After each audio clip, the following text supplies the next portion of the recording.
Iba camino al aeropuerto para llevar la cartera que mi esposo había olvidado cuando el conductor de la aplicación de viajes cerró las puertas con seguro y dijo: «No te bajes del auto, confía en mí». Mi corazón se aceleró. Eran casi las 2 de la madrugada y estaba sola con un extraño en un lugar desolado. 5 minutos después, 3 patrullas de policía nos rodearon con las sirenas encendidas. Lo que descubrí esa noche destruyó todo lo que creía sobre mi vida. Pero antes de seguir, verifica si ya estás suscrito al canal y escribe en los comentarios: ¿desde dónde estás viendo este video? Nos encanta saber hasta dónde están llegando nuestras historias. Todo comenzó ese jueves, alrededor de las 12:30 de la noche. Yo acababa de empacar la maleta de Ricardo, mi esposo, quien necesitaba viajar deprisa a Monterrey. Dijo que era por una reunión urgente con inversionistas, algo sobre cerrar un contrato importante para la empresa. No pregunté. Nunca preguntaba. Durante los 4 años de nuestro matrimonio, había aprendido a ser la esposa comprensiva, esa que apoya sin hacer preguntas incómodas. Ricardo siempre fue el esposo perfecto a mis ojos. Atento, trabajador, exitoso. Dirigía una consultora financiera que prosperaba cada vez más. Vivíamos en un departamento amplio en un barrio exclusivo de Guadalajara. Teníamos 2 autos importados en el garaje y yo podía dedicarme a mi trabajo como diseñadora gráfica, laborando desde casa, sin presiones económicas. Era el tipo de vida que muchas mujeres sueñan con tener. Mientras guardaba los últimos artículos en su maleta, noté que Ricardo parecía más ansioso de lo normal. Revisaba su celular cada 2 minutos y sus manos temblaban ligeramente mientras elegía las corbatas. Lo atribuí al estrés del viaje repentino. Me dio un beso rápido en la frente, murmuró un «te amo» apresurado y salió por la puerta cargando la maleta y el portafolio de la laptop. El sonido de la puerta cerrándose resonó por el departamento vacío. Suspiré, sintiendo ese vacío familiar que siempre me invadía cuando él viajaba. Fui a su oficina para apagar las luces y ordenar el desorden de papeles que había dejado esparcidos sobre el escritorio. Fue entonces cuando mis ojos encontraron un objeto de cuero marrón escondido entre los portafolios. La cartera de Ricardo. Mi corazón se aceleró de inmediato. Esa cartera contenía todo: documentos, tarjetas de crédito, dinero. ¿Cómo abordaría el avión sin su identificación oficial? ¿Cómo pagaría cualquier cosa sin las tarjetas? Tomé la cartera con manos temblorosas y la abrí para confirmar. Allí estaban todos sus documentos, intactos. Miré el reloj de pared. 12:40 de la noche. El vuelo de Ricardo era a las 3 de la mañana. Aún tenía tiempo de llevarle la cartera al aeropuerto si salía de inmediato. Intenté llamarle a su celular, pero las llamadas iban directo al buzón de voz. Probablemente lo había puesto en modo avión, o tal vez estaba manejando y no podía contestar. No había tiempo que perder. Necesitaba actuar. El problema es que no manejo bien de noche. La luz de los faros de otros autos me marea y tengo dificultad para ver los carriles. Nuestro chofer particular ya se había ido hace horas. La única opción era pedir un auto por aplicación. Tomé mi celular y abrí la aplicación con los dedos nerviosos. Necesitaba encontrar un conductor rápidamente. La ansiedad crecía en mi pecho como una bola de fuego. Imaginé a Ricardo llegando al aeropuerto, buscando frenéticamente la cartera en sus bolsillos, entrando en pánico al darse cuenta de que la había olvidado. Él necesitaba esa cartera. Yo necesitaba llevársela. Después de unos minutos que parecieron eternos, un conductor aceptó la carrera. Su nombre apareció en la pantalla: Javier. Auto negro, placa terminación 4. Su calificación era alta, 5 estrellas. La aplicación mostraba que estaba a solo 7 minutos de distancia. Me puse rápidamente una chamarra sobre el pijama, me coloqué un pañuelo cubriendo mi cabello y tomé mi bolso. Guardé la cartera de Ricardo con cuidado, como si fuera un tesoro precioso. En cierto modo, lo era. Esa cartera representaba mi misión de ser la esposa perfecta, esa que resuelve los problemas y se encarga de todo. 5 minutos después, el timbre del interfono sonó. Miré por la cámara y vi el auto negro estacionado frente al edificio. Bajé rápidamente por el elevador, crucé el vestíbulo y salí a la calle. La noche estaba fría y húmeda, típica de mayo en Guadalajara. Las calles del barrio estaban desiertas, iluminadas solo por los postes de luz anaranjada que creaban sombras extrañas en las aceras. Abrí la puerta trasera del auto y entré. El interior estaba limpio y olía a un ambientador de lavanda. El conductor era un hombre de unos 50 años, cabello canoso en las sienes, rostro delgado y cansado. Me saludó con un asentimiento de cabeza silencioso, sin decir una palabra. «Buenas noches», dije, intentando sonar natural. «Necesito ir al aeropuerto, terminal de vuelos nacionales. Es urgente». Él solo asintió y comenzó a conducir. El silencio dentro del auto era pesado, casi sofocante. No había música sonando en la radio, no había conversación, solo el sonido del motor y el ruido de los neumáticos en el asfalto mojado. Intenté llamar a Ricardo una vez más, pero nuevamente fue al buzón de voz. Le envié un mensaje por WhatsApp. «Amor, olvidaste tu cartera. Voy a llevártela al aeropuerto. Espérame en el vestíbulo de embarque». El mensaje quedó con solo una palomita. No fue entregado. Me recosté en el asiento, intentando calmar mis nervios. Miré por la ventana y vi la ciudad pasar rápidamente.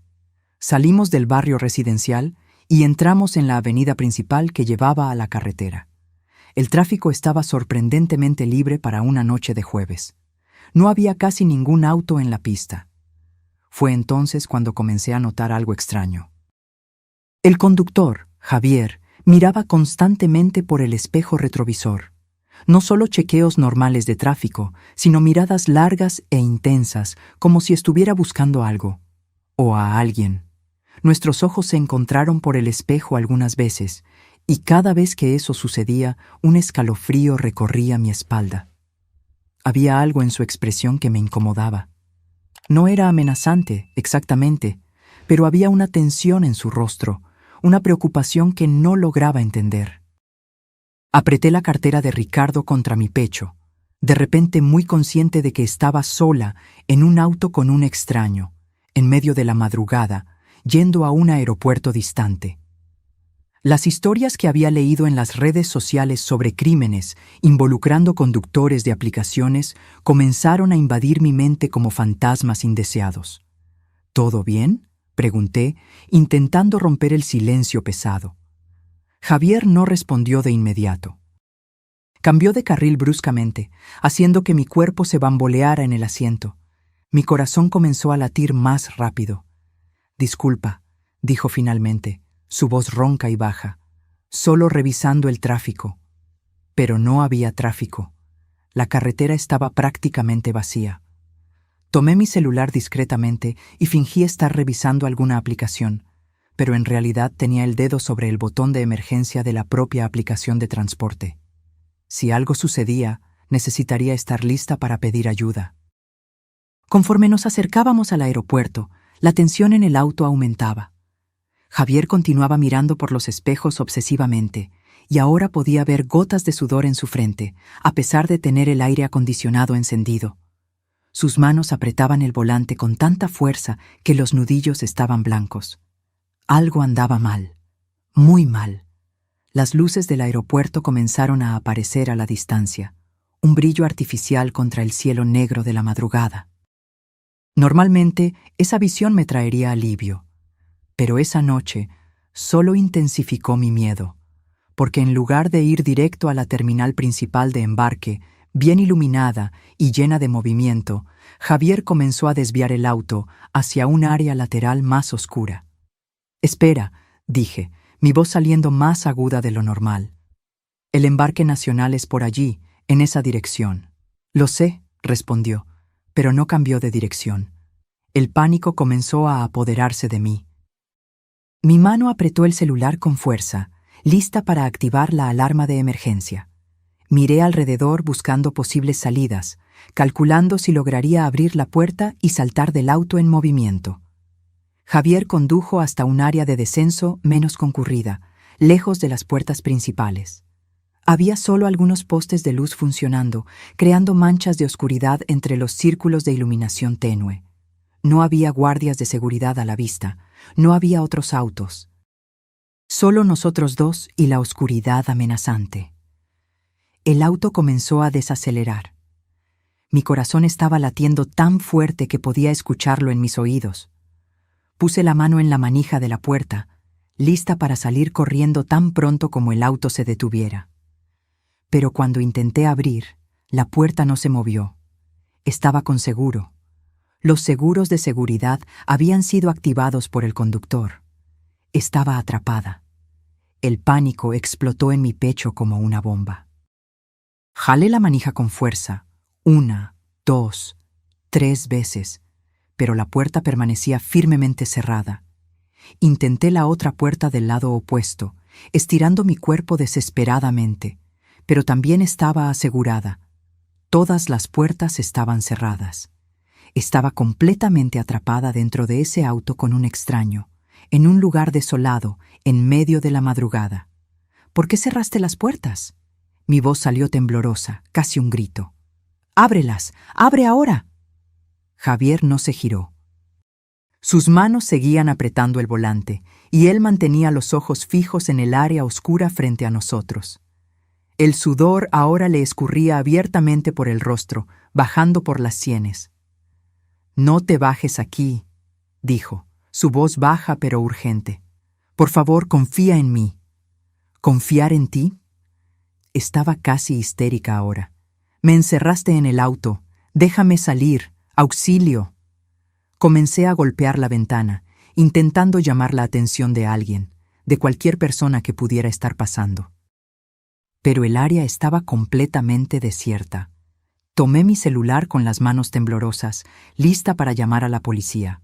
«Escucha».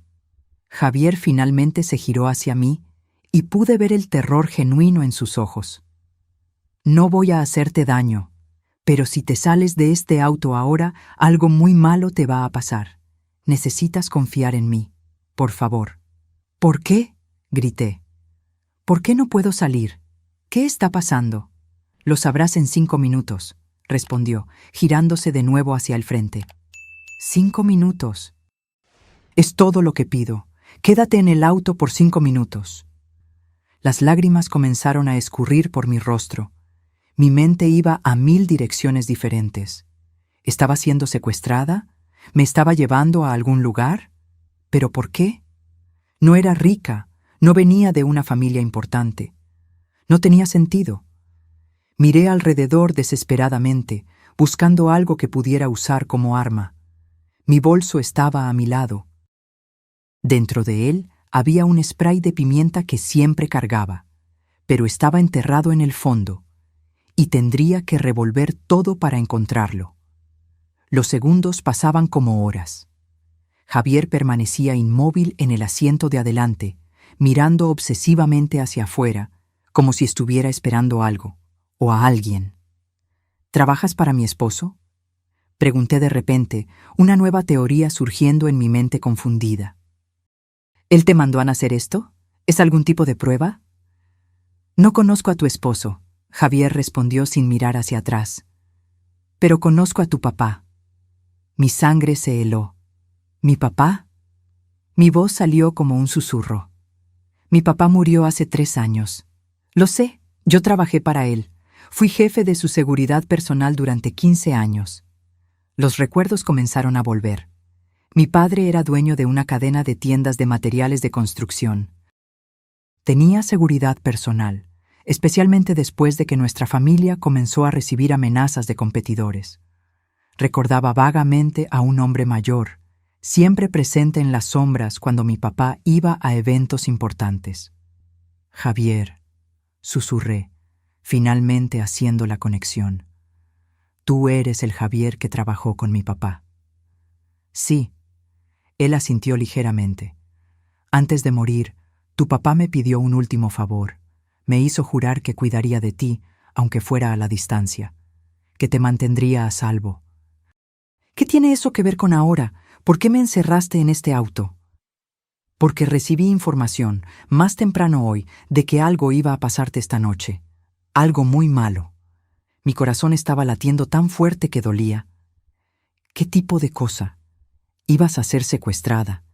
Tan pronto como salieras de este auto, había un hombre esperando en las sombras para drogarte y llevarte. Cuando vi que habías pedido un auto para venir al aeropuerto en medio de la madrugada, sola, hackeé el sistema y acepté la carrera antes de que otro conductor pudiera. Necesitaba ser yo quien te recogiera, para protegerte. Intenté procesar lo que estaba diciendo. Parecía una locura, como una historia de película, pero el terror genuino en su rostro, la tensión en su cuerpo, todo parecía demasiado real para ser mentira. ¿Quién querría secuestrarme?, pregunté, mi voz fallando. No tengo dinero. No soy nadie importante. Tienes mucho dinero, Javier dijo con calma. La herencia que te dejó tu papá, y estás casada con alguien que sabe exactamente cuánto vale esa herencia. El mundo pareció detenerse a mi alrededor. ¿Ricardo? Javier no respondió, pero su silencio fue respuesta suficiente. Miré la cartera de mi esposo que aún sostenía contra mi pecho, y de repente parecía pesar toneladas. ¿Ricardo había olvidado la cartera a propósito? ¿Sabía que yo vendría corriendo a traerla al aeropuerto? ¿Todo esto era una trampa? No, susurré. No. Ricardo me ama. Él nunca me haría esto. Estás equivocado.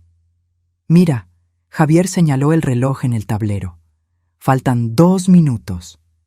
¿2 minutos para qué? Todo mi cuerpo temblaba ahora.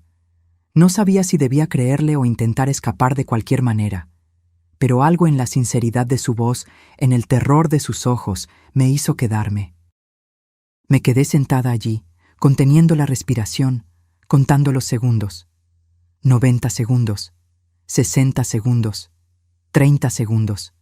Y entonces, exactamente cuando el reloj marcó las 2:05, luces rojas y azules explotaron a nuestro alrededor. 3 patrullas de policía surgieron de diferentes direcciones, rodeando nuestro auto completamente.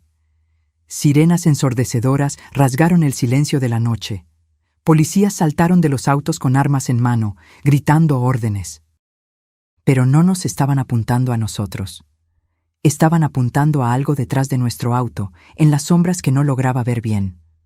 Giré la cabeza y vi cuando los policías se lanzaron sobre una figura escondida detrás de un pilar de concreto. Era un hombre vestido todo de negro, usando un pasamontañas. Intentó correr, pero fue derribado violentamente en el suelo. 2 policías lo dominaron mientras un tercero retiraba algo del bolsillo de su chaqueta. Una jeringa. Y un paño que parecía estar empapado en algo químico. Mi estómago se revolvió. Ese hombre estaba allí esperándome. Si hubiera salido del auto, como había sido mi plan, me habría agarrado, puesto ese paño en mi rostro, drogado. Y luego, ¿qué? ¿Llevado a dónde? ¿Para hacer qué conmigo? Las lágrimas volvieron, pero esta vez eran diferentes. No eran lágrimas de miedo a Javier, sino de terror absoluto por lo que casi había sucedido. Un policía golpeó la ventana del conductor. Javier bajó el vidrio. Operación exitosa, el policía dijo. El sospechoso está bajo custodia. Están a salvo ahora. Javier finalmente quitó el seguro de las puertas del auto. El sonido del clic de la cerradura siendo liberada fue el sonido más dulce que he escuchado en la vida. Pero no podía moverme. Mi cuerpo estaba paralizado por el shock. Javier se giró hacia mí, su rostro ahora más relajado, aunque aún preocupado. «Siento mucho haberte asustado», dijo suavemente.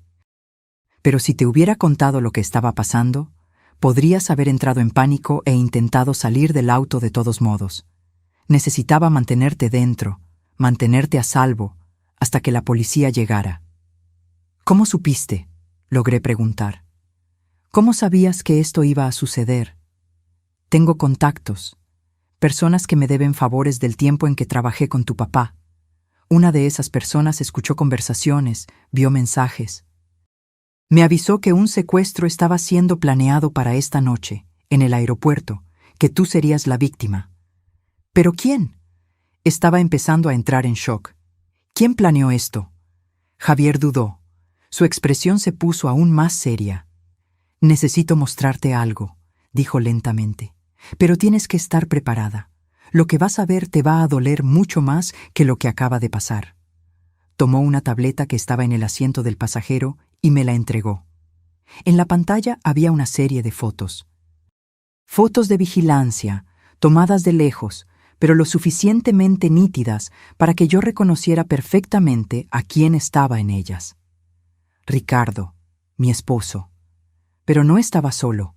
En las fotos, Ricardo estaba abrazado con una mujer que yo conocía muy bien. Alejandra, mi mejor amiga desde la universidad. La misma Alejandra que fue madrina de nuestra boda. La misma Alejandra que venía a cenar a nuestra casa todas las semanas. En las fotos se besaban, se abrazaban. Entraban juntos a hoteles. La última foto mostraba a los dos en el aeropuerto, no en la terminal nacional donde Ricardo debería estar, sino en la terminal internacional. Y no estaban embarcando hacia Monterrey, estaban embarcando hacia Madrid, con 2 maletas grandes, maletas de quien no planea volver. No puedo describir exactamente lo que sentí en ese momento. No fue rabia, no fue tristeza. Fue como si algo dentro de mí simplemente se desintegrara. Como si todos los últimos 4 años de mi vida fueran una mentira tan grande que mi cerebro no podía procesar la verdad. Mis manos temblaban tanto que casi dejo caer la tableta. Seguí pasando las fotos, una tras otra, como si estuviera viendo una película de terror que no podía apagar. Había docenas de ellas, fotos de citas románticas, fotos de besos apasionados, fotos de ellos entrando y saliendo de apartamentos que yo no conocía. La última foto tenía una fecha y hora en la esquina inferior. Había sido tomada hace menos de 3 horas en el mostrador de registro del aeropuerto internacional. No, susurré, mi voz quebrándose. No, no, no. Pero las fotos no mentían. La realidad estaba allí, capturada en píxeles nítidos y crueles. Hay más, Javier dijo, su voz cargada de pena. Tomó la tableta de vuelta y abrió una carpeta diferente. Información financiera. Documentos que conseguimos a través de un investigador privado que contraté hace 2 semanas, cuando comencé a sospechar. En la pantalla aparecieron extractos bancarios. Mis extractos bancarios. De la cuenta conjunta que compartía con Ricardo, pero que rara vez revisaba porque confiaba completamente en él. Él se encargaba de las finanzas de la casa, de las inversiones, de todo. Transferencias enormes. Cientos de miles de pesos mexicanos siendo movidos sistemáticamente de la cuenta conjunta a una cuenta que yo no reconocía. Una cuenta en el extranjero. Las transferencias habían estado sucediendo por más de 1 año. Te estaba robando, Javier explicó. Sistemáticamente. Tenía acceso a la herencia que te dejó tu papá porque pusiste todo en cuenta conjunta cuando te casaste. Pensaste que estabas siendo una esposa moderna y confiada, pero él estaba esperando exactamente eso. Las lágrimas escurrían libremente ahora. Sollozaba, abrazando mi propio cuerpo, balanceándome hacia adelante y hacia atrás en el asiento trasero del auto. Pero el dinero no fue suficiente. Javier continuó, implacable. Era mejor que lo supiera todo de una vez, como arrancar una curita. Hay algo más. Abrió otro documento. Era una póliza de seguro de vida, una póliza masiva, de 5 millones de pesos, conmigo como asegurada y Ricardo como único beneficiario. La póliza había sido abierta hace 6 meses. Yo ni siquiera sabía de su existencia. ¿Cómo logró hacer eso sin mi firma? Pregunté, mi voz saliendo extraña, distante, como si no fuera mía. Tú firmaste, Javier dijo suavemente. ¿Recuerdas esa vez, hace unos meses, cuando Ricardo te pidió que firmaras unos papeles del contador? ¿Dijo que era la declaración de impuestos? Lo recordaba. Había sido un sábado por la mañana. Ricardo había traído una pila de papeles para que yo firmara. Yo tenía prisa, preparando el almuerzo, y él me estuvo apurando. diciendo que el contador necesitaba los documentos urgentemente. Firmé todo, sin leer. Confiaba en él. ¿Por qué leería? En medio de esos papeles estaba la póliza de seguro, Javier explicó, y junto con ella un poder notarial dándole a Ricardo facultades completas sobre todos tus bienes, incluyendo las propiedades que heredaste de tu papá. Estaba mareada, literalmente mareada. Abrí la puerta del auto que ahora estaba sin seguro y vomité en la calle, mi cuerpo rechazando físicamente esa horrible realidad. Cuando terminé, me limpié la boca con el dorso de la mano y me recosté en el asiento, sintiéndome completamente vacía. Entonces el plan era matarme, dije, no como una pregunta, sino como una constatación. El secuestro de esta noche iban a matarme. Ricardo se quedaría con el seguro, con las propiedades, con todo, y estaría en Madrid con Alejandra, comenzando una nueva vida con mi dinero. Exactamente. Javier asintió.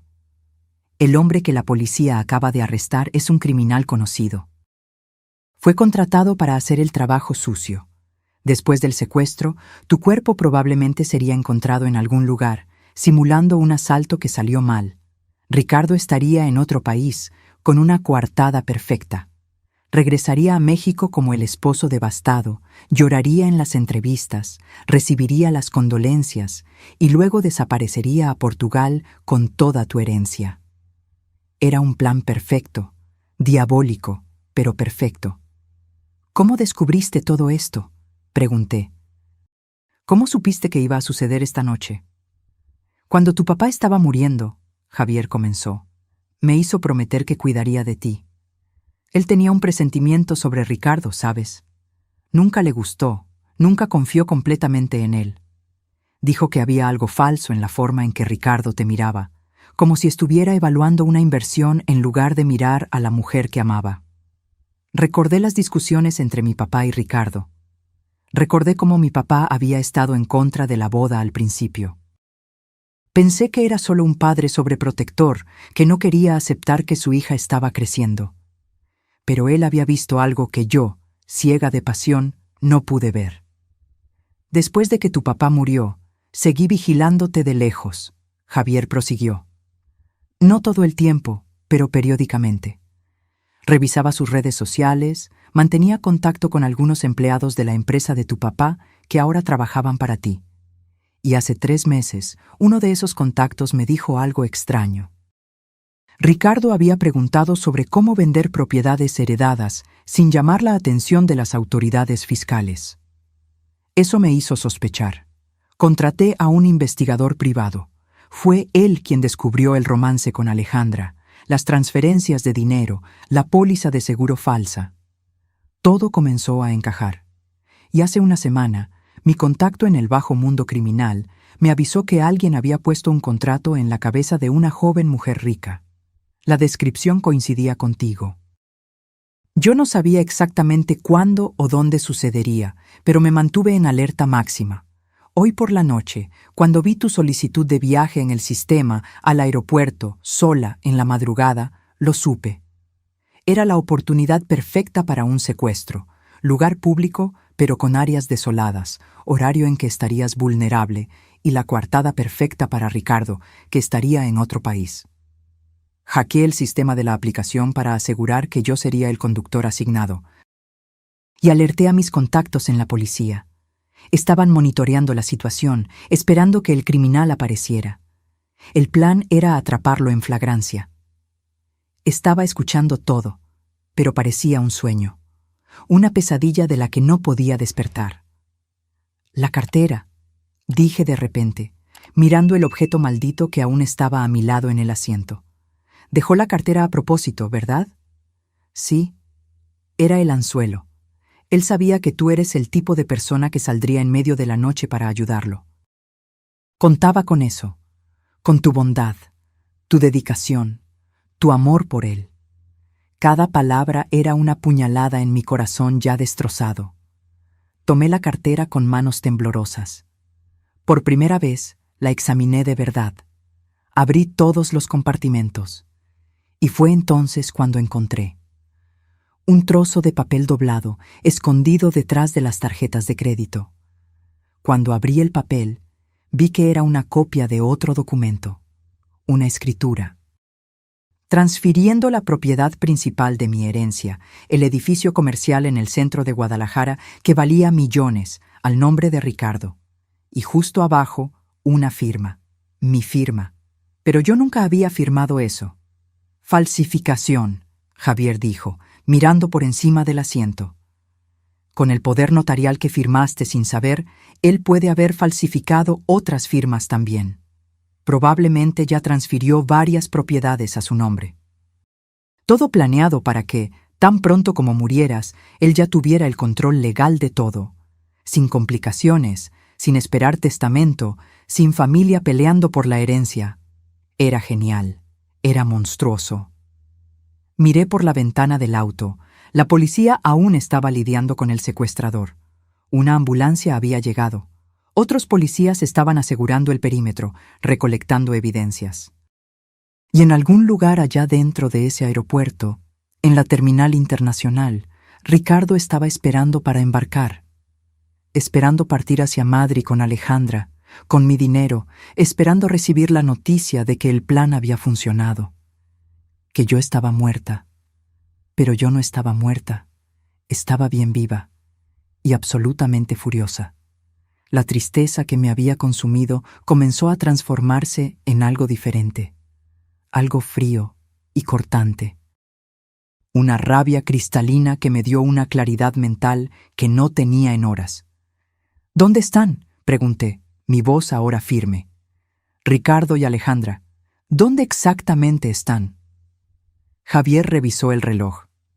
Su vuelo sale en 40 minutos, Puerta Internacional 12. Pero no puedes simplemente ir y confrontarlos, sería peligroso. No voy a confrontarlos, dije, mi mente ya trabajando, planeando. Todavía no. Necesito ser inteligente al respecto. Miré a Javier, a ese hombre que apenas conocía, pero que había salvado mi vida, que había cumplido la promesa que hizo a mi padre moribundo. Dijiste que tienes un investigador privado. ¿Es bueno? El mejor.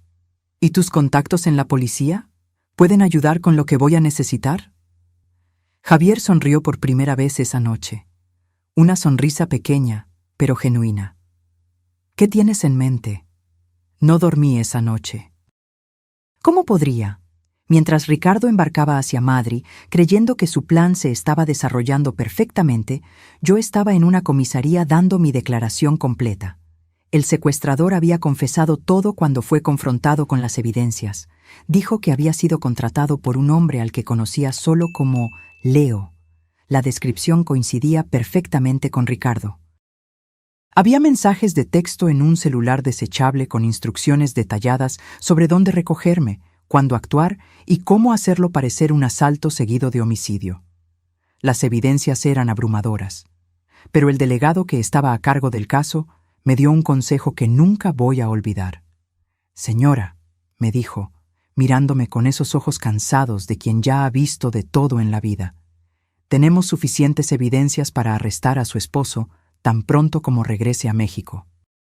Pero si usted quiere realmente destruir su plan completamente, si quiere recuperar todo lo que le robó, necesita ser más lista que eso. ¿Qué quiere decir? Él no puede saber que usted sabe. Si se entera de que el secuestrador fue arrestado, de que el plan falló, nunca va a regresar a México. Se quedará en Portugal o huirá a otro país sin extradición.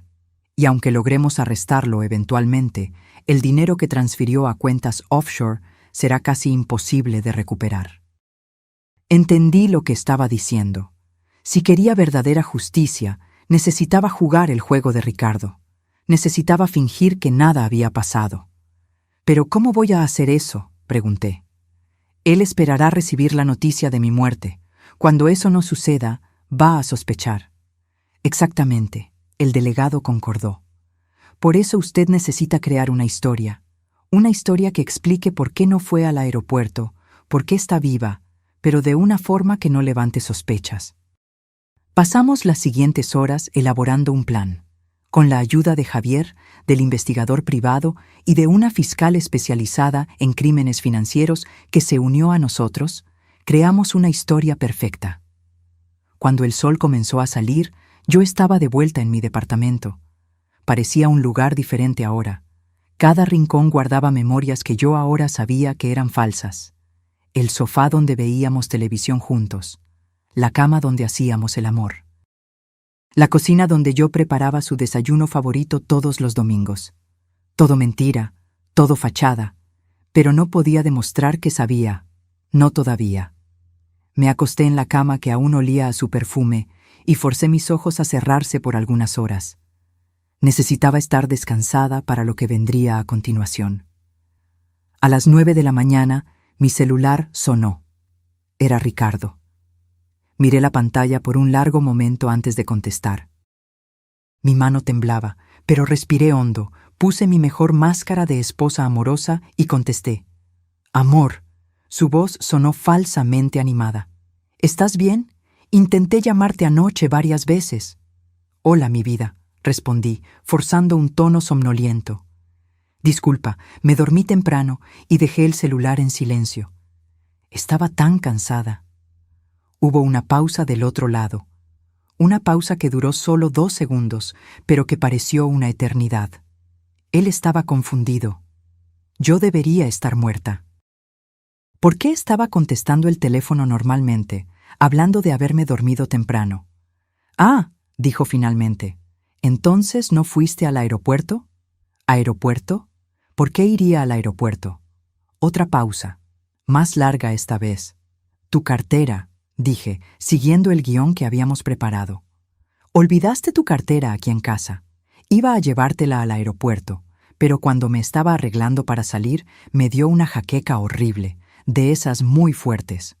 Tomé una pastilla y me desmayé en el sofá. Apenas me desperté. Disculpa, amor, ¿lograste embarcar sin la cartera? Podía escuchar a Ricardo respirando del otro lado. Estaba intentando procesar la información, intentando entender qué había salido mal con su plan perfecto. Sí, logré, mintió. Claro que había logrado embarcar. Tenía sus documentos reales con él. La cartera olvidada era solo anzuelo. Tenía una copia de mi identificación en la maleta. Todo salió bien. ¡Qué bueno!, fingí alivio. Estaba tan preocupada. ¿Cómo va la reunión? Genial, genial, mintió nuevamente. Debe durar unos días más de lo que pensaba. Tal vez una semana. ¿Estarás bien sola? Una semana. Tiempo suficiente para que él descubriera que su plan había fallado. Tiempo para que él y Alejandra elaboraran un nuevo plan, o simplemente desaparecieran. Claro, amor, sabes que sí. Solo cuídate y mándame mensaje todos los días, ¿ok? Ok, te amo. Las palabras salieron de su boca con tanta facilidad. Te amo. ¿Cómo podía decir eso sabiendo que había contratado a alguien para matarme? Yo también, respondí, casi ahogándome con las palabras. Colgué e inmediatamente dejé caer el teléfono al suelo. Corrí al baño y vomité de nuevo. No había nada en mi estómago para salir, pero mi cuerpo seguía contrayéndose, intentando expulsar el asco que sentía. Después de que me recompuse, llamé a Javier. Llamó, relaté. Se creyó la historia, pero dijo que se quedará fuera una semana. Perfecto, Javier respondió. Eso nos da tiempo. El investigador ya está rastreando sus movimientos bancarios. Y tengo una buena noticia. Conseguimos una orden judicial para congelar sus cuentas offshore. El juez fue muy receptivo cuando mostré las evidencias del plan de homicidio. ¿Y Alejandra? Está con él en Madrid. Publicó una foto en Instagram hace una hora. Están en un hotel 5 estrellas. La subtituló Merecidas vacaciones. Javier no pudo ocultar el desprecio en su voz. Merecidas vacaciones. Con mi dinero. Celebrando lo que ella pensaba que era mi muerte. Quiero ver la foto, dije. No creo que sea una buena idea. Quiero ver. Javier suspiró, pero me envió el enlace. Abrí el Instagram de Alejandra con el corazón acelerado. Ahí estaba ella, en bikini, en una piscina lujosa con vista a la ciudad de Madrid, sonriendo ampliamente, radiante.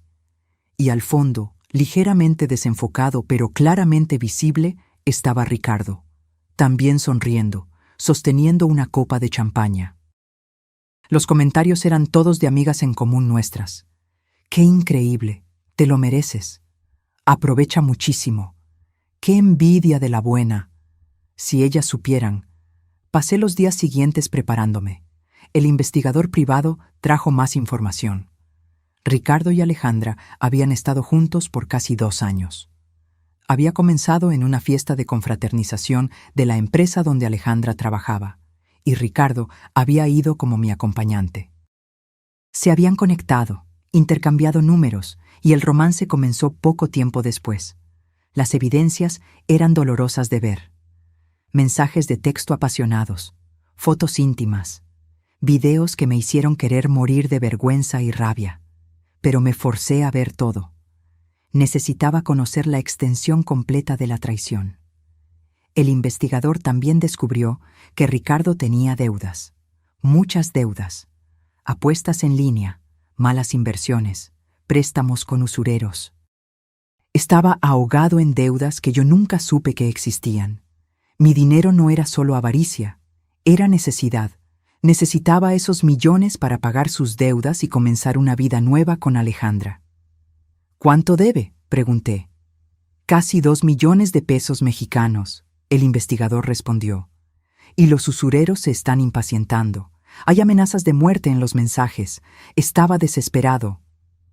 Por eso la sincronización del plan. No podía esperar más. Necesitaba el dinero del seguro y de las propiedades ahora, antes de que los usureros decidieran eliminarlo primero. ¿Y Alejandra sabía de todo esto? Toda conversación entre ellos está documentada. Sí, ella sabía. Incluso fue ella quien sugirió el plan del secuestro. Ella fue quien encontró al criminal a través de sus contactos. Ricardo era el cerebro financiero, pero Alejandra era la estratega. Mi mejor amiga, la mujer que yo consideraba una hermana, que había sido mi dama de honor, que yo había consolado cuando sus relaciones terminaban, que había pasado días festivos con mi familia. Ella había planeado mi muerte. En el 4.º día, Ricardo me llamó nuevamente. «Amor, tengo malas noticias», dijo, su voz perfectamente calibrada para sonar decepcionado. Las reuniones aquí van a demorar más de lo que pensé. Tal vez 2 semanas. ¿2 semanas? Fingí sorpresa. Vaya, ¿tanto tiempo así? Sí, la gente aquí es muy complicada, pero el contrato valdrá mucho la pena. Cuando regrese, vamos a hacer un viaje solo nosotros 2 para celebrar. ¿Qué te parece? Un viaje. Probablemente a algún lugar remoto donde sería fácil forjar un accidente. Pero yo seguí el juego. Me encantaría. ¿A dónde estás pensando? Dejaré que sea sorpresa, dijo, y podía escuchar la sonrisa venenosa en su voz. Después de colgar, me senté en el suelo de mi habitación y finalmente dejé que las lágrimas cayeran. Lloré por todas las mentiras, todas las traiciones, todos los momentos que pensé que eran reales, pero eran solo teatro. Lloré por la versión ingenua de mí misma que había muerto esa noche en el aeropuerto. Pero después de llorar, me levanté, me lavé la cara e hice algo que nunca había hecho antes en mi vida. Llamé a un abogado especializado en divorcios complicados y recuperación de bienes. Era hora de contraatacar. La abogada que Javier me recomendó era una mujer llamada Lic. Carmen Luna. Tenía cabello corto y canoso, lentes de armazón grueso y una mirada que parecía ver a través de las mentiras con la facilidad de quien lee un menú. En su oficina impecablemente organizada, revisó todos los documentos que el investigador había reunido. Es uno de los casos más claros de intento de homicidio por motivo financiero que he visto, dijo después de 1 hora analizando todo. Y tenemos algo que la mayoría de las víctimas no tiene: evidencias concretas antes de que el crimen fuera consumado. ¿Entonces puede ayudarme a recuperar todo?, pregunté. Más que eso, puedo ayudarla a asegurar que su esposo pase décadas en prisión, Y su amiga también. La palabra amiga todavía dolía cuando se aplicaba a Alejandra. ¿Cómo había sido tan ciega? Lic. Luna me explicó la estrategia legal. Primero, procesar a Ricardo por intento de homicidio, conspiración para cometer asesinato, falsificación de documentos y apropiación indebida. Simultáneamente, mover acciones civiles para recuperar todo el dinero que había transferido ilegalmente y anular todos los poderes notariales y documentos falsos. El tiempo es crucial, explicó. Necesitamos esperar el momento justo para actuar. Si lo hacemos muy pronto, puede huir a un país sin tratado de extradición. Si esperamos demasiado, puede disipar más activos. ¿Cuándo sería el momento ideal? Cuando regrese a México, cuando pise suelo mexicano de nuevo, pensando que está a salvo, que su plan está funcionando. Es ahí donde actuamos. Pero ¿cómo vamos a hacerlo regresar? Puede simplemente quedarse en Portugal indefinidamente. Lic. Luna sonrió. Era una sonrisa que no tenía nada de calidez. Era la sonrisa de un depredador que acaba de avistar a la presa. Ahí es donde entra nuestro anzuelo. Usted le va a ordenar que regrese, y él vendrá corriendo. Pasamos las siguientes horas planeando cada detalle. Era arriesgado, pero podía funcionar. Tenía que funcionar. Esa noche grabé un mensaje de video para Ricardo. Tenía que parecer natural, espontáneo, así que grabé varias veces hasta que sonó perfecto. «Hola, amor», comencé, forzando una sonrisa. «Sé que estás súper ocupado allá, pero tuve una noticia y no podía esperar para contarte. ¿Recuerdas ese terreno que mi papá tenía en Polanco, en la Ciudad de México? Ese que siempre pensamos que no valía mucho. Pues, apareció un comprador, y está ofreciendo 25 millones de pesos al contado». Hice una pausa para dejar que el número hiciera efecto. Sé que es una locura, pero es una constructora grande.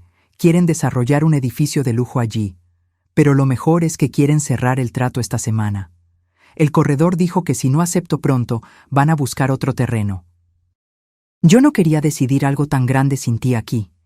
¿Crees que puedas regresar unos días antes? ¿Solo para que firmemos los papeles juntos y decidamos qué hacer con todo ese dinero? Te amo. Vuelve pronto. Envié el video y esperé. La respuesta llegó en menos de 15 minutos. Amor, qué noticia increíble. 25 millones. Claro que voy a regresar. Voy a reajustar todo aquí. Llego pasado mañana. No firmes nada sin mí, ¿ok? Vamos a decidir esto juntos. Te amo muchísimo. Había pescado al pez. Claro que no había ningún comprador. No había ninguna oferta de 25 millones. Era todo mentira. Pero Ricardo no lo sabía. Todo lo que veía eran más millones para poner en su cuenta offshore. Más dinero para sostener su vida nueva con Alejandra. Mordió el anzuelo, avisé a Lic, Luna y Javier. Llega en 2 días. Perfecto, Lic. Luna respondió. Voy a preparar todos los documentos legales. En el momento en que él llegue a México, tendremos órdenes de arresto, órdenes de bloqueo de cuentas, todo listo. Pero tenemos que esperar a que pise el aeropuerto. ¿Y Alejandra? Ella todavía está en Madrid. Nuestra jurisdicción no alcanza hasta allá. Pero tenemos una solicitud de prisión preventiva internacional en proceso. Tan pronto como intente entrar a cualquier país con tratado de extradición con México, será arrestada. Los siguientes 2 días fueron los más largos de mi vida. Intenté mantener la apariencia de normalidad. Salía de casa, iba al supermercado, respondía mensajes de otras amigas como si nada estuviera pasando. Pero por dentro, yo era un manojo de ansiedad y anticipación. Ricardo me enviaba mensajes constantemente, diciendo lo ansioso que estaba por volver, cuánto me extrañaba, cómo íbamos a celebrar esa increíble venta del terreno. Cada mensaje era una mentira tan bien construida que, si no supiera la verdad, habría creído completamente. La noche antes de su llegada, no pude dormir. Me quedé mirando al techo, repasando el plan cientos de veces en mi cabeza. ¿Y si algo salía mal? ¿Y si sospechaba? ¿Y si huía antes de que la policía pudiera arrestarlo? Pero no. Tenía que confiar en el plan. Tenía que confiar en que la justicia se haría. La mañana de la llegada de Ricardo, Lic. Luna me llamó. Todo está listo. La Policía Federal estará en el aeropuerto. En el momento en que pase por inmigración, será arrestado. ¿Quiere estar allí? Sí, respondí sin dudar. Quiero ver su cara. Encontré a Javier en la entrada del aeropuerto. Tenía una expresión seria pero de apoyo. Juntos, fuimos hasta una sala de observación que la Policía Federal había preparado. Desde allí, podíamos ver el área de desembarque internacional a través de un vidrio espejado. Eran las 3 de la tarde, cuando el vuelo de Madrid finalmente aterrizó. Mi corazón latía tan fuerte que pensé que iba a explotar. Vi cuando los primeros pasajeros comenzaron a salir, arrastrando sus maletas, algunos siendo recibidos por familiares felices. Y entonces lo vi. Ricardo salió por la puerta de desembarque, arrastrando su maleta, usando el traje gris que yo había comprado para él en su último cumpleaños. Estaba sonriendo, revisando el celular, probablemente enviándome un mensaje diciendo que había llegado. Se dirigió a la fila de inmigración, sin prisa, sin preocupación en el mundo. Presentó el pasaporte al oficial, que lo escaneó en el sistema. Fue cuando todo cambió. Vi al oficial decir algo por la radio. Inmediatamente, 2 policías federales se acercaron a Ricardo por detrás. Él todavía no se había dado cuenta de nada. Seguía sonriendo, esperando recibir el pasaporte de vuelta. Cuando los policías tocaron sus hombros, él se giró, confundido. Uno de los policías dijo algo que no logré escuchar desde donde estaba. La expresión de Ricardo cambió de confusión a shock absoluto en cuestión de segundos. Comenzó a hablar, gesticulando, intentando explicar algo. Pero los policías no estaban interesados en explicaciones. Uno de ellos sostuvo el brazo de Ricardo mientras el otro sacaba unas esposas. Fue cuando Ricardo entró en pánico. Intentó soltarse, mirando alrededor desesperadamente, como si buscara una salida. Pero estaba rodeado. Más policías se acercaron. Las esposas fueron colocadas en sus muñecas. Y fue en ese momento que miró en dirección al vidrio espejado. Él no podía verme, pero nuestros ojos se encontraron a través del vidrio. No sé si fue coincidencia o si algún instinto primitivo le dijo dónde estaba yo. Pero juro que pude ver el momento exacto en que entendió. El momento en que se dio cuenta de que yo sabía todo, que el plan había fallado, que había sido atrapado. La expresión en su rostro fue de puro terror. Gritó algo, intentó correr aún estando esposado, pero fue derribado al suelo por los policías. Otros viajeros observaban la escena impactados, tomando sus celulares para filmar. Ricardo estaba siendo arrastrado por el suelo del aeropuerto, gritando mi nombre, cuando finalmente me derrumbé. Caí de rodillas en esa sala de observación, sollozando descontroladamente. No era tristeza, era alivio, era rabia, era satisfacción. Era todo mezclado en una tormenta emocional que no podía controlar. Javier me abrazó, dejándome llorar en su hombro como si fuera mi padre. Y en ese momento lo era. Era la figura paterna que mi padre ya no estaba aquí para ser. Era el protector que había salvado mi vida y ahora me estaba ayudando a recuperarla. Se acabó, susurró. Estás a salvo ahora. Se acabó. Pero no había acabado. Todavía no completamente. Ricardo fue llevado directamente a una celda en la comisaría de la Policía Federal en el aeropuerto. Lic. Luna me informó que tenía derecho a un abogado y que probablemente guardaría silencio hasta que uno llegara. Era el procedimiento estándar. Pero lo que ella no esperaba era que Ricardo comenzara a hablar de inmediato, intentando hacer un trato, intentando echar la culpa a otros. Está diciendo que fue coaccionado, Lic.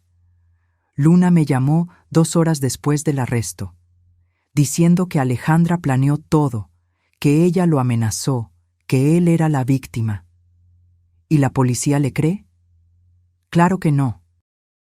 Tenemos los mensajes entre ellos. Tenemos las transferencias bancarias que él mismo autorizó. Tenemos la declaración del criminal contratado identificando específicamente a Ricardo como quien le pagó. Solo está intentando reducir su sentencia. ¿Y Alejandra? ¿Sabe que Ricardo fue arrestado? Todavía no. Está en Madrid. Publicó una foto en Instagram hace una hora de un restaurante elegante, completamente ajena. Miré la foto en mi celular. Alejandra estaba deslumbrante en un vestido rojo, sosteniendo una copa de vino, sonriendo a la cámara como si no tuviera una preocupación en el mundo. El subtítulo decía: La vida es bella cuando estás con quien amas. Cuando estás con quien amas. Estaba hablando de mi esposo, del hombre al que ella había ayudado a planear mi asesinato. Quiero hablar con él, dije de repente. Con Ricardo. Quiero verlo cara a cara. No lo recomiendo, Lick. Luna respondió de inmediato. Puede ser muy traumático para usted, y él puede intentar manipularla. Es lo que personas así hacen. Necesito hacerlo. Necesito mirarlo a los ojos y preguntar por qué. Hubo una larga pausa del otro lado de la línea.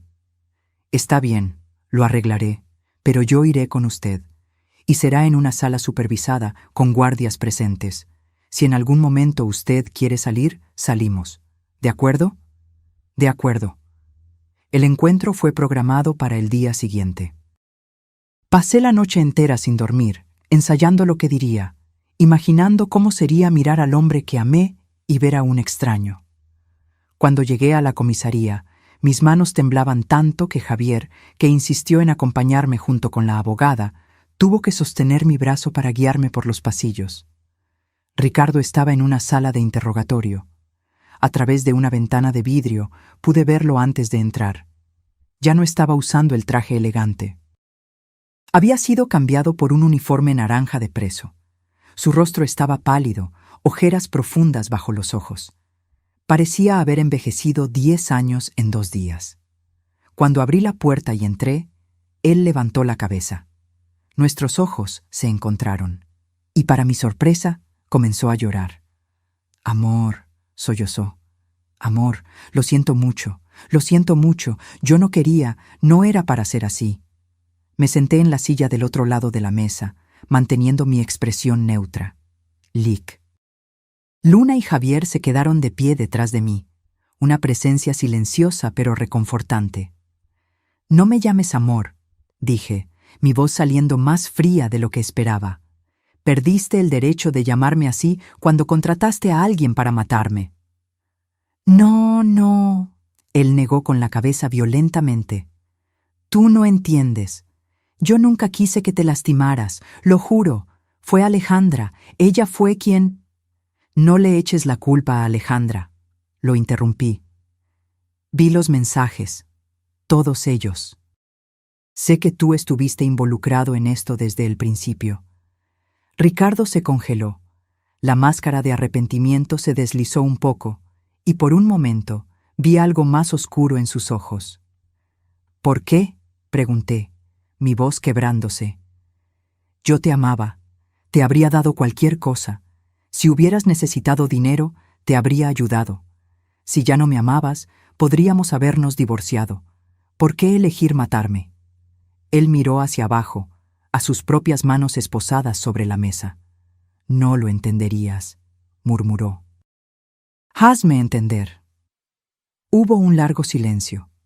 Cuando finalmente habló, su voz estaba diferente, más fría, más honesta, tal vez. Porque eras demasiado fácil, dijo. Confiabas en todo lo que yo decía. Firmabas todo lo que pedía. Nunca cuestionabas nada. Eras tan obediente, tan predecible, y comencé a despreciarte por eso. Cada palabra era una puñalada, pero me forcé a permanecer impasible. Cuando conocí a Alejandra, ella era lo opuesto a ti. Era desafiante, lista, ambiciosa. Me hacía sentir vivo de una forma que tú nunca hiciste. Y sí, sé que suena cruel, pero preguntaste la verdad. ¿Y el dinero? Ricardo dio una sonrisa amarga. El dinero hacía todo posible. Yo tenía deudas, muchas deudas. Había hecho inversiones estúpidas, apostado en negocios que fracasaron. Los usureros me estaban persiguiendo. Necesitaba una salida. Y tú, con toda esa herencia de tu papá, eras la salida perfecta. Entonces me usaste desde el principio. No desde el principio, admitió. Al principio, realmente me gustabas, pero cuando tu papá murió y heredaste todo, fue cuando me di cuenta del potencial, y cuando las deudas comenzaron a apretar, cuando Alejandra entró en escena, el plan comenzó a tener sentido. El plan de matarme. El plan de resolver todos mis problemas de una vez, corrigió, como si fueran lo mismo. Tú morirías pensando que eras amada. Alejandra y yo nos quedaríamos con el dinero para vivir la vida que merecíamos. Todos ganaban. Excepto yo, que estaría muerta. Ricardo se encogió de hombros. Realmente se encogió de hombros, como si mi muerte fuera un detalle menor en el gran esquema de las cosas. Fue en ese momento que cualquier vestigio de amor que todavía pudiera existir dentro de mí murió completamente. Ya no había dolor. Había solo un vacío frío donde antes había un corazón. Vas a pudrirte en la cárcel, dije con calma, y cada centavo que me robaste será devuelto. Cada propiedad que intentaste transferir ilegalmente volverá a mi nombre, y Alejandra se unirá a ti tras las rejas eventualmente. Alejandra está en Portugal. Ricardo dijo con una sonrisa presuntuosa. Nunca la van a atrapar. Ya veremos, me levanté.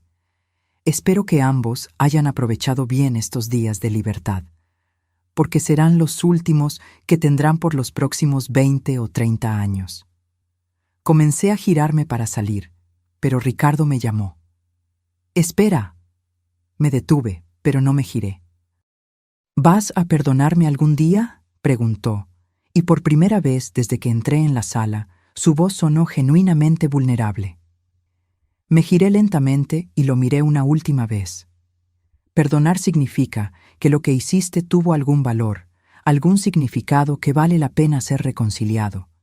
Pero lo que hiciste no tuvo valor alguno. Fue mezquino, cobarde y patético. Así que no, Ricardo, no voy a perdonarte. Simplemente voy a olvidarte. Como si nunca hubieras existido en mi vida. Salí de la sala sin mirar hacia atrás. En el pasillo, dejé que las lágrimas finalmente cayeran. Pero no eran lágrimas de tristeza. Eran lágrimas de clausura, de liberación. «¿Estás bien?», Javier preguntó, poniendo una mano protectora en mi hombro. «Sí», respondí, y me di cuenta de que era verdad. «Estoy bien. Por primera vez en días, estoy realmente bien». «Lick». Luna revisó su celular y sonrió. «Tengo buenas noticias. La Interpol aceptó nuestra solicitud. Hay una orden de arresto internacional contra Alejandra. Tan pronto como intente regresar a México o viajar a cualquier país europeo con tratado de extradición, será detenida». «¿Cuánto tiempo tiene de libertad?» «No mucho. Ya compró un boleto de vuelta a México para dentro de 3 días.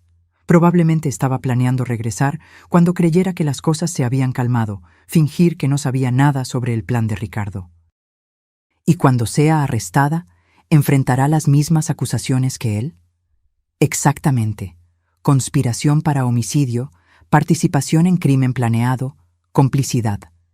Ella puede recibir incluso más tiempo que Ricardo, porque las evidencias muestran que fue ella quien encontró al criminal contratado. 3 días después, recibí la llamada que estaba esperando. Alejandra había sido arrestada en el aeropuerto de Madrid cuando intentaba registrarse para su vuelo de vuelta a México. Las autoridades españolas ejecutaron la orden internacional y la transfirieron a una celda de detención hasta que los trámites de extradición fueran concluidos. Pero a diferencia de Ricardo, que intentó inmediatamente echarle la culpa a ella, Alejandra se quedó en silencio completo. No pidió abogado, no dio declaraciones, solo se quedó sentada en su celda, mirando a la pared. Los oficiales españoles dijeron que parecía estar en shock, como si no pudiera creer que había sido atrapada. En las semanas siguientes, mi vida se puso de cabeza. pero esta vez de una forma positiva, con la ayuda de Lick. Luna, logré anular todos los poderes notariales falsos y transferencias ilegales. Las cuentas offshore de Ricardo fueron localizadas y bloqueadas. El proceso de recuperación de los fondos sería largo, pero al menos estaba en curso. El departamento donde había vivido con Ricardo fue puesto en venta. Ya no podía pisar ese lugar sin sentir náuseas. Cada rincón guardaba memorias contaminadas por sus mentiras. Compré un departamento más pequeño, más acogedor, en otro barrio, un lugar que era solo mío, sin fantasmas del pasado. Javier siguió siendo una presencia constante en mi vida. Se convirtió en más que un protector. Se volvió un amigo verdadero, una figura paterna que mi padre ya no estaba aquí para ser. A veces cenábamos juntos y él me contaba historias sobre mi papá que yo nunca había escuchado. Me hacía sentir conectada con él nuevamente. Tu papá era un hombre muy sabio, Javier me dijo una noche durante una de esas cenas. Me dijo una vez que la confianza es la cosa más preciosa que podemos dar a alguien, pero también la más peligrosa, porque una vez rota, nunca vuelve a ser lo que era antes. Tenía razón, concordé. Confié demasiado. Fui ingenua. No, Javier negó con la cabeza. No fuiste ingenua. Fuiste bondadosa, generosa, amorosa.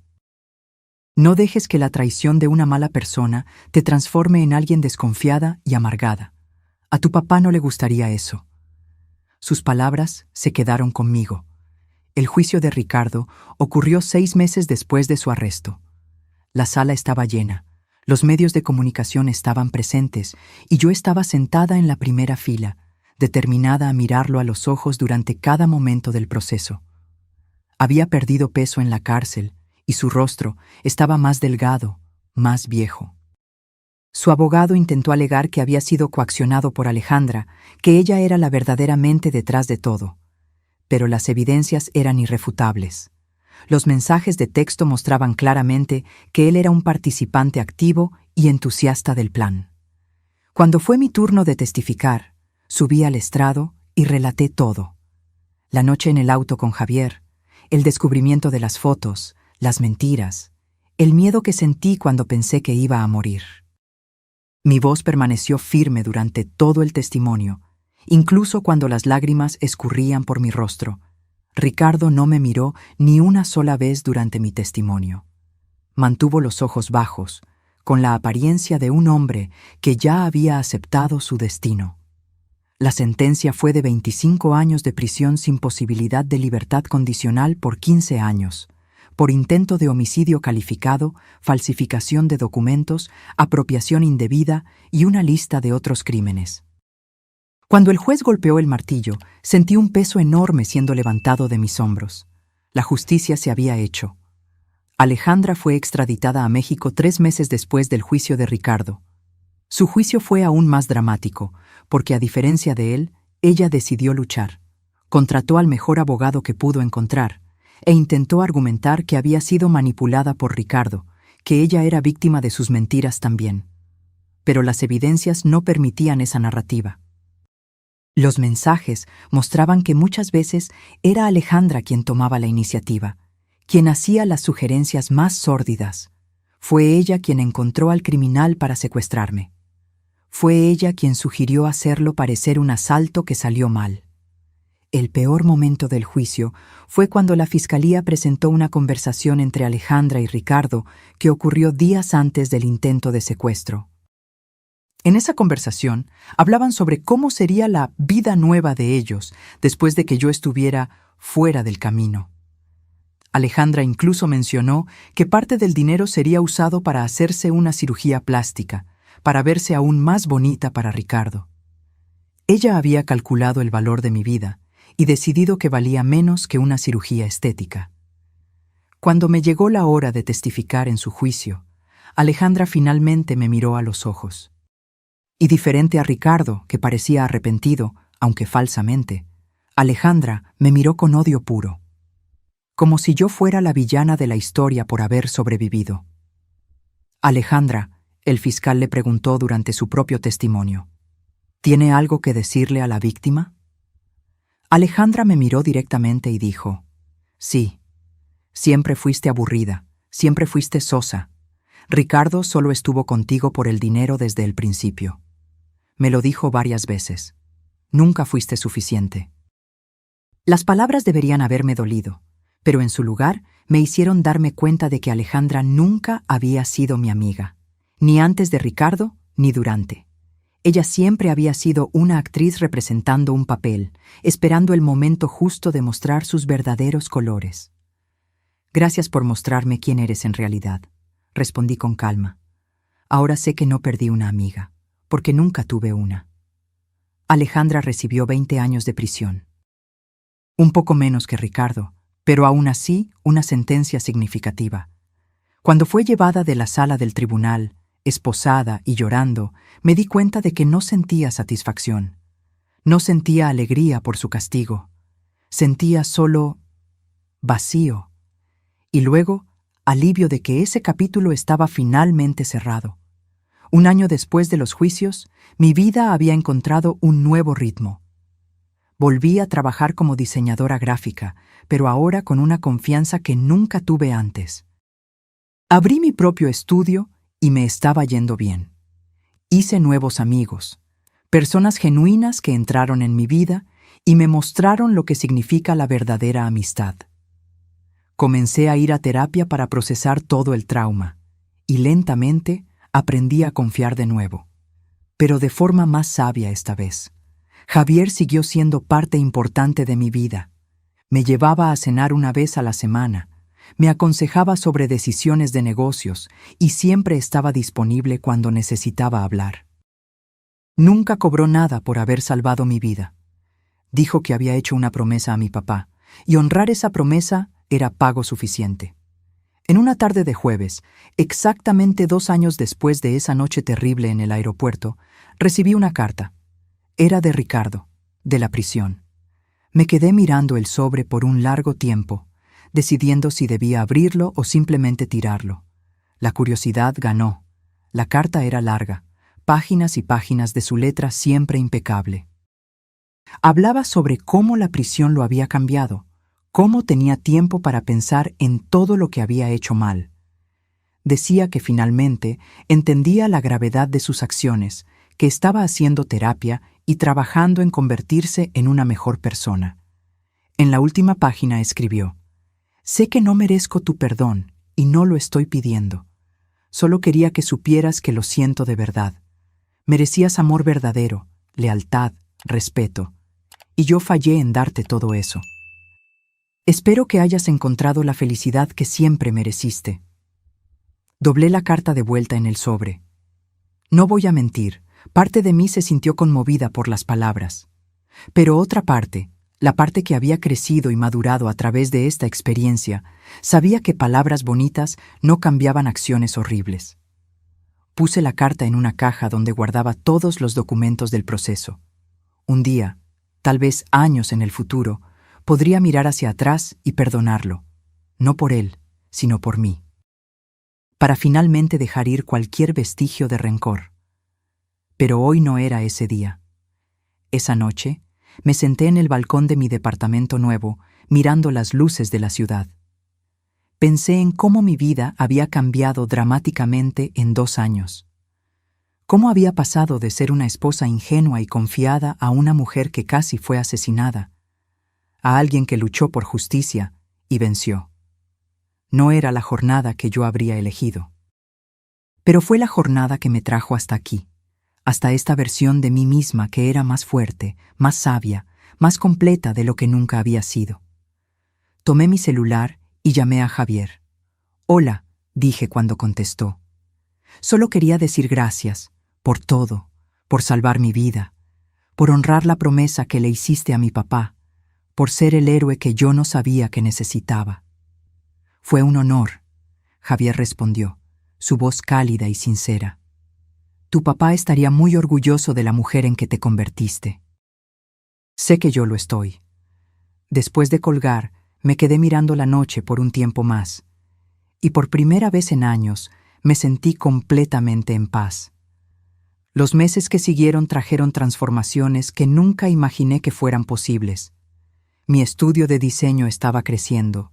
Había recibido contratos de grandes empresas que admiraban no solo mi trabajo, sino también mi historia de superación. Algunas revistas de negocios habían publicado artículos sobre mi jornada, retratándome como un ejemplo de resiliencia femenina. Al principio, había dudado en hacer pública mi historia. Era tan personal, tan dolorosa. Pero Luna me convenció de que compartirla podría ayudar a otras mujeres en situaciones similares, mujeres que tal vez no habían tenido la suerte de tener un Javier para salvarlas. Y ella tenía razón. Después de las primeras entrevistas, comencé a recibir mensajes de mujeres de todo el país. Algunas contando sus propias historias de traición y abuso financiero. Otras pidiendo consejos sobre cómo identificar señales de alerta en relaciones. Algunas simplemente agradeciendo por haber tenido el coraje de hablar. Decidí usar mi experiencia para algo positivo. Con parte del dinero que recuperé de Ricardo, creé una fundación para ayudar a mujeres víctimas de violencia doméstica y abuso financiero. Ofrecíamos asistencia jurídica gratuita, ayuda psicológica y hasta refugio temporal para aquellas que necesitaban escapar de situaciones peligrosas. Javier se convirtió en consultor de seguridad de la fundación, entrenando a mujeres y sus hijos sobre cómo protegerse, cómo identificar situaciones de riesgo y qué hacer en casos de emergencia. En una de las charlas que di en la fundación, una joven de unos 25 años se me acercó después. Estaba llorando, pero eran lágrimas de esperanza. «Gracias», dijo, sosteniendo mis manos. «Mi historia es parecida a la tuya. Mi novio me ha manipulado financieramente por años. Creí que estaba sola, que solo me pasaba a mí. Pero al escucharte, me di cuenta de que no es mi culpa y que puedo escapar». En ese momento, todas las noches sin dormir, todos los momentos de dolor, todas las lágrimas que derramé, ganaron un nuevo significado. Mi sufrimiento no había sido en vano si podía ayudar aunque fuera a una sola persona. La vida personal también comenzó a florecer de maneras inesperadas. Había conocido a alguien, un arquitecto llamado Andrés, que había hecho el proyecto de la nueva sede de la fundación. Era gentil, genuino y, lo más importante, paciente con mi trauma y mis barreras. «No tengo prisa», me dijo en una de nuestras primeras citas, cuando le expliqué que necesitaba ir despacio, que era difícil confiar después de todo lo que había pasado. «Vale la pena esperar por ti». No era como había sido con Ricardo. No había esa pasión avasalladora y ciega, pero había algo mejor. Respeto mutuo, comunicación honesta y un crecimiento gradual de sentimientos que estaban basados en quienes realmente éramos, no en máscaras que usábamos. Andrés conocía toda mi historia. Yo había sido completamente honesta sobre lo que sucedió, sobre mis miedos e inseguridades. Y él nunca usó eso en mi contra, nunca me hizo sentir débil o rota. Al contrario, admiraba mi fuerza. «Sobreviviste a algo que habría destruido a la mayoría de las personas», me dijo una noche, mientras cenábamos en un restaurante acogedor. «Y no solo sobreviviste, sino que transformaste ese dolor en algo que ayuda a otras personas. Eso es extraordinario». 3 años después de esa noche fatídica en el aeropuerto, recibí otra carta. Esta vez era de Alejandra. Al igual que la de Ricardo, esta carta estaba llena de peticiones de disculpa, de arrepentimiento, de promesas de que ella había cambiado. Pero a diferencia de la carta de Ricardo, que al menos sonaba sincera, la de Alejandra tenía un tono de manipulación que yo ahora podía identificar fácilmente. Escribía sobre cómo estaba sufriendo en la prisión, cómo las otras reclusas la trataban mal cuando descubrían lo que había hecho. Mencionaba problemas de salud que estaba desarrollando. Y luego, en la última página, hacía una petición. ¿Podría escribir una carta al juez pidiendo reducción de pena? Después de todo, habíamos sido mejores amigas una vez. Negué con la cabeza mientras leía.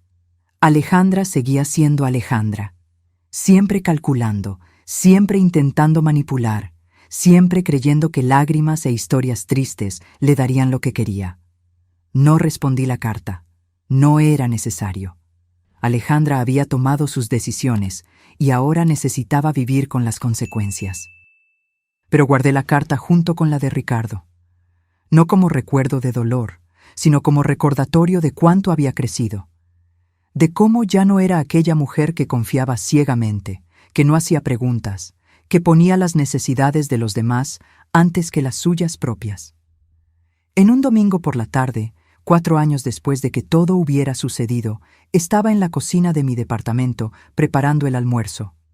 Andrés estaba en la sala montando un estante de libros que habíamos comprado. Música suave sonaba en el equipo y por la ventana podía ver el cielo azul sin nubes. Mi celular sonó. Era Javier. «Hola, querida», dijo, su voz sonando cansada. «Tengo una noticia». «¿Qué pasó?» «Ricardo intentó suicidarse en la prisión. Está en el hospital ahora, estable, pero fue serio». Mi corazón se apretó, no de amor o preocupación romántica, sino de una tristeza humana básica. Por mucho que me hubiera lastimado, escuchar que alguien había llegado a tal punto de desesperación era difícil. «¿Cómo te sientes al respecto?», Javier preguntó. Pensé por un momento antes de responder. «Triste», admití, «pero no culpable. Él tomó decisiones que lo llevaron hasta donde está, y espero que encuentre algo de paz eventualmente, sea como sea que eso suceda. Pero no es mi responsabilidad salvarlo, ya no». «Has crecido mucho», Javier dijo, y podía escuchar el orgullo en su voz. «Te has convertido exactamente en el tipo de mujer que tu papá soñó que serías. Fuerte, compasiva, pero con límites saludables». Después de colgar, me quedé parada en la cocina por un momento, procesando la noticia. Andrés vino a abrazarme por detrás, apoyando su barbilla en mi hombro. «¿Todo bien?», preguntó suavemente. «Sí», respondí, y era verdad. Todo bien. Esa noche, después de que Andrés se fue a casa y yo estaba sola en el departamento, tomé una caja que guardaba en el fondo del armario. Era donde había puesto todo lo relacionado con Ricardo y Alejandra. Cartas, fotos de la boda, pequeños recuerdos de un tiempo que parecía pertenecer a otra vida. Llevé la caja al balcón y comencé a revisar cada artículo. Algunas fotos todavía me hacían sentir una punzada de dolor, recuerdos de momentos que yo pensaba que eran genuinos, pero eran solo teatro. Pero el dolor era distante ahora, como una cicatriz antigua que ya no duele. Tomé una última foto. Era de mi boda, Ricardo y yo cortando el pastel, sonriendo a la cámara. Alejandra estaba al fondo, aplaudiendo. Si miraba con atención ahora, lograba ver algo en sus ojos, un brillo que no era de felicidad por la amiga, sino tal vez de envidia o cálculo. ¿Cómo no lo había visto? ¿Cómo había sido tan ciega? Pero entonces recordé las palabras de Javier. No había sido ceguera, había sido bondad. Había sido amor y confianza, cosas que no son defectos. Las personas como Ricardo y Alejandra eran el problema, no personas como yo. Puse la foto de vuelta en la caja y por primera vez consideré seriamente deshacerme de todo. Ya no necesitaba guardar estas cosas. Ya no necesitaba las evidencias físicas de que aquello había sucedido. Estaba grabado en mi memoria, me había moldeado, pero ya no me definía. Decidí que a la semana siguiente llevaría la caja a un lugar de reciclaje. Era hora de dejar ir completamente. 5 años después de esa noche en el aeropuerto, mi vida era irreconocible de lo que había sido. Andrés y yo nos habíamos casado en una ceremonia pequeña e íntima, solo con personas que realmente amábamos. Javier me llevó al altar, asumiendo el papel que mi padre habría hecho. La fundación estaba floreciendo, ya había ayudado a cientos de mujeres a escapar de situaciones peligrosas. Mi estudio de diseño era un éxito. Y lo más importante, yo era feliz. Genuinamente, profundamente feliz. No era una felicidad ingenua como había sido antes. Era una felicidad informada, templada por experiencias difíciles, pero real aún así. tal vez incluso más real por eso. Recibí una última notificación sobre Ricardo. Había sido transferido a un ala psiquiátrica de la prisión después del intento de suicidio. Estaba recibiendo tratamiento y, según informes, estaba finalmente haciendo progreso real en aceptar responsabilidad por sus acciones. Espero que sea verdad. No por mí, sino por él. Todo el mundo merece la oportunidad de convertirse en una mejor persona, incluso si eso sucede tras las rejas. En cuanto a Alejandra, escuché a través de Lick. Luna, que se había convertido en una prisionera modelo. Estaba estudiando Derecho a través de un programa a distancia y ayudando a otras reclusas con cuestiones legales. Si era genuino o solo otra manipulación para reducir la pena, no lo sé. Pero elijo creer que las personas pueden cambiar, aunque no sea mi papel facilitar eso para ellas. Hoy, cuando cuento mi historia, ya no es con dolor o rabia, es con extraña gratitud. Gratitud por haber sobrevivido. Gratitud porque Javier honró la promesa que le hizo a mi padre. Gratitud por las lecciones aprendidas de la manera más difícil posible. Aquella noche en el aeropuerto, cuando Javier cerró las puertas del auto y dijo, «Confía en mí», fue el momento en que mi vida cambió para siempre. Fue el momento en que descubrí que el mundo no siempre es lo que parece, que personas que amamos pueden traicionarnos, pero también que existen ángeles guardianes en lugares inesperados. Si pudiera volver atrás en el tiempo y cambiar esa noche, ¿cambiaría todo lo que sucedió? No sé si lo haría, porque esta jornada, por dolorosa que haya sido, me transformó en la mujer que soy hoy, una mujer de la que no tengo vergüenza de ser. Y al final de cuentas, tal vez esa sea la mejor venganza contra aquellos que intentaron destruirme. No solo sobreviví, sino que prosperé. Ahora, si te gustó esta historia, haz clic en suscribirse y dime en los comentarios qué parte te dejó con la boca abierta. Y no olvides hacerte miembro para tener acceso a videos exclusivos que no publico aquí. Te espero allí.